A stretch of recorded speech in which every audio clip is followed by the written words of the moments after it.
इंदौर के देवी अहिल्याबाई होलकर अंतर्राष्ट्रीय विमानतल पर यात्रियों की सुविधा के लिए डीजी यात्रा सेवा का आज से औपचारिक उद्घाटन किया गया। यहां उद्घाटन केंद्रीय उड्डयन मंत्री किंजरापू राममोहन नायडू ने विशाखापट्टनम से वर्चुअली किया। इंदौर में इस समारोह में सांसद शंकर लालवानी, एयरपोर्ट विपिन सेठ सहित अन्य गणमान्य नागरिक उपस्थित थे। देश के प्रमुख एयरपोर्ट पर यात्रियों की सुविधा के लिए करीब 2 साल पहले डीजी यात्रा सेवा शुरू करने का फैसला लिया था, जिसके तहत एयरपोर्ट पर यात्रियों को पहचान संबंधित दस्तावेज दिखाने के बजाय बायोमेट्रिक जाँच के जरिए ही सिर्फ चेहरा दिखाने पर जाँच हो जाती है। आज उड्डयन मंत्री ने विशाखापट्टनम एयरपोर्ट सहित देश के कुल 9 एयरपोर्ट पर इस सेवा की शुरुआत की। इंदौर में हुए समारोह में टर्मिनल में बड़ी स्क्रीन लगाकर मंत्री ने वर्चुअली सेवा का शुभारंभ किया। इस अवसर पर यात्रियों को इस सेवा की जानकारी दी गई और सेवा का इस्तेमाल करने वालों को उपहार भी दिए गए। इस सुविधा के शुभारंभ पर सांसद शंकर लालवानी ने कहा कि देश के प्रमुख एयरपोर्ट में शुमार इंदौर का देवी अहिल्या एयरपोर्ट पर डीजी सेवा का शुभारंभ किया गया है, जिससे यात्रियों का दस्तावेज साथ रखने और गुम होने की सुविधा से निजात मिलेगी। वहीं एयरपोर्ट डायरेक्टर विपिन सेठ द्वारा बताया गया कि केंद्र सरकार के विमानन मंत्रालय ने देश के 9 एयरपोर्ट पर डीजी सेवा का शुभारंभ किया है, जिससे यात्रियों को काफी सुविधा मिलेगी और यात्री कम समय में एयरपोर्ट में प्रवेश कर सकेंगे और यात्रियों का काफी समय बचेगा। मैं माननीय प्रधानमंत्री जी को धन्यवाद देना चाहता हूँ कि हमारे लंबे समय से मांग थी कि डीजी यात्रा इंदौर में प्रारंभ की जाए और आज ये शुभ अवसर आया, इंदौर से डीजी यात्रा प्रारंभ हुई। ये सुविधा मिलने से अब जो पैसेंजरों की समय की बचत होगी।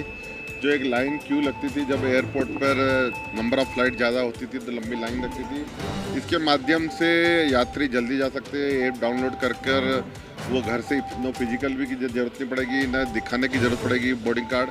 तो एक ऐसी सुविधा है कि जो यात्रियों को समय की बचत होगी यात्रियों के लिए, और एयरपोर्ट को जो सिक्योरिटी है उनको भी एक सुविधा रहेगी। तो ये यात्रा आज से प्रारंभ हुई है। मैं आपके माध्यम से जनता से निवेदन करूंगा कि डीजी यात्रा का ऐप डाउनलोड करें और घर से ही अपना बोर्डिंग कार्ड अगर डाउनलोड करके आएंगे तो आपको सुविधा सीधे अंदर मिलेगी जाने की। ठीक है, अब 24 आवर रहेंगे एयरपोर्ट के पास, उसके बाद अपने आप समाप्त हो जाएंगे। तो डाटा को लेके जो एक भ्रम फैलाया जा रहा है वो बिल्कुल मिथ्या है, कोई डाटा स्टोर नहीं हो रहा है। देखिए, आज का दिन इंदौर एयरपोर्ट के लिए बहुत ही ऐतिहासिक दिन है, जब माननीय सिविल एविएशन मिनिस्टर जी के द्वारा यहाँ पर एक इनॉग्रेशन किया गया, जिसमें हमारे माननीय सांसद साहब भी यहाँ थे, शंकर लालवानी साहब। और ये काफ़ी टाइम से इस प्रोजेक्ट को फॉलोअप किया जा रहा था और आज फाइनली इसको ग्रीन सिग्नल दे दिया गया है ट्रायल बेस के बाद। और इससे जैसा कि बताया गया कि जो 15 सेकंड से 1 मिनट तक का टाइम लगता था एंट्री गेट पर, वो 5 सेकंड तक रिड्यूस हो जाएगा। तो जो टाइम है पैसेंजर्स को पहुंचने के लिए बोर्डिंग गेट तक, वो काफ़ी रिड्यूस हो गया और सीमलेस और हैसल फ्री, यानी आपको कोई अपने क्रेडेंशियल साथ में कैरी नहीं करने। आप एक बार डीजी यात्रा पे अपने को रजिस्टर कीजिए और जो अब टोटल 24 एयरपोर्ट्स हो गए हैं, आपकी यात्रा बहुत ही सुखद होगी और सीमलेस होगी।